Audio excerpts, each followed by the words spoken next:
We make the streams louder. What's happening, guys? So we're here. We're going to be playing with the Civic a little more. In the last video you saw we swapped the engine. So today I'm actually going to probably take the throttle body off, see if I can clean the throttle body. And the good thing of having a spare motor, which is what I have right now, that's the old motor, is I'm going to switch idle air control valves to see if I can fix this issue of what's going on with this car. Would I recommend doing it this way? Absolutely not. If you have a check engine light, that's the first thing you should do, is scan the code. I don't have one, so we're just kind of going off of experience of what I think it is. And so first things first, let's start taking the throttle body off. Let's see if maybe we could just see something. And if we don't, we're going to clean the throttle body, swap out our control valves, and hopefully that fixed the issue. If the check engine light is still on, it might still have the code saved. And if that's not what it is, then it might be another code in there, which we'll have to figure out whenever I scan the car.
Now we got our throttle body off.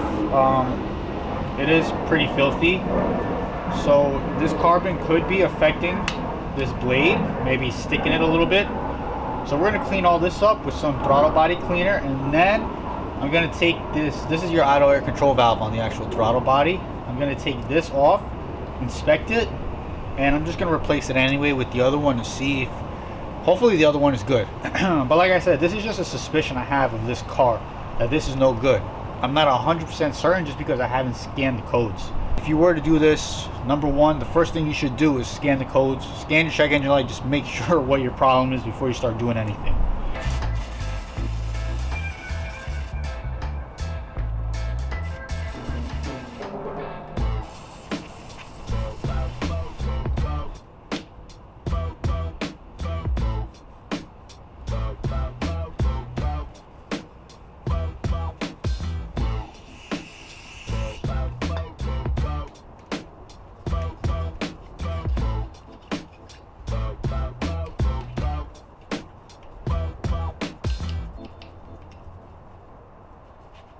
Once you got most of the heavy stuff off your throttle body, you just get yourself like a shop towel and then just start drying it up. So here you can see our throttle body pretty much, I don't want to say looks brand new, but it's a lot cleaner than what it was. Make sure we got no carbon left on it. Face looks okay. So next thing, we're gonna take this where is it, idle air control valve off. It's just 3 Phillips. When you guys are taking these Phillips screws off your idle air control valve, make sure you use like a impact screwdriver or impact bit. Regular screwdriver isn't going to do it. I just tried and I started stripping it, so I had to find other ways to loosen it up. I just used like a pair of channel locks to loosen up one of the screws that was starting to strip. But yeah, that's the only way. These are on there pretty tight, so don't just use a regular screwdriver. Use like an impact screwdriver or something, and you'll be able to loosen them up.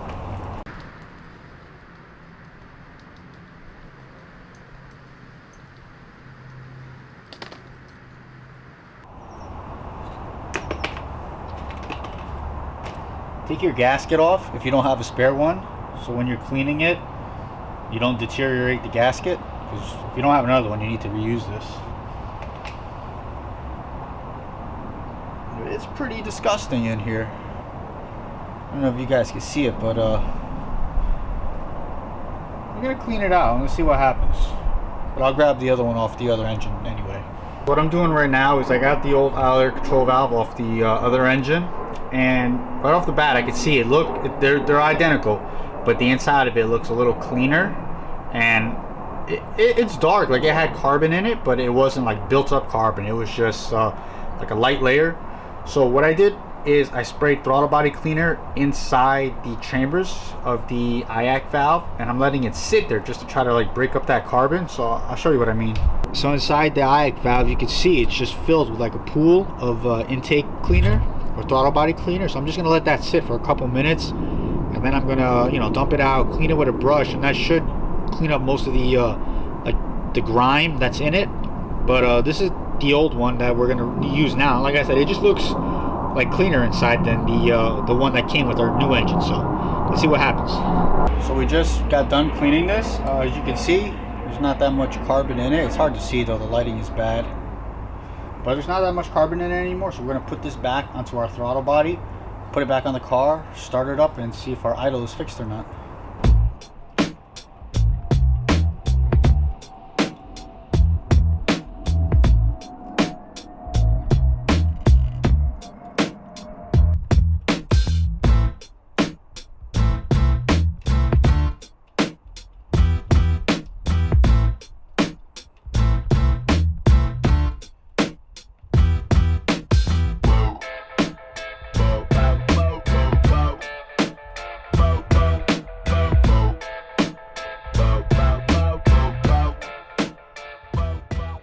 So we're in the car, we're about to start it. Let's see if this helped.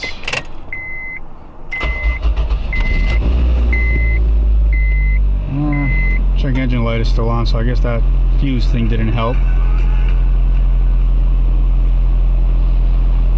And right now it's idling okay, but that's probably because the engine is cold. We're gonna have to wait for it to warm up and see if it actually did anything. So I'll check back after this car is kind of warmed up.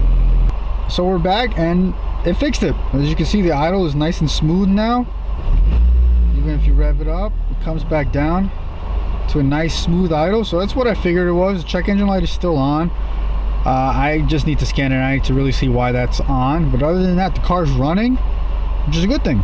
So if you do have a Honda that has a weird idle issue like this, I'm gonna tell you 9 out of 10 times it's the idle air control valve. So just check that, or also just cleaning the throttle body might help. If you want to start with that. I have a couple more things to do with this Civic. As you can see, the front end needs to be repainted.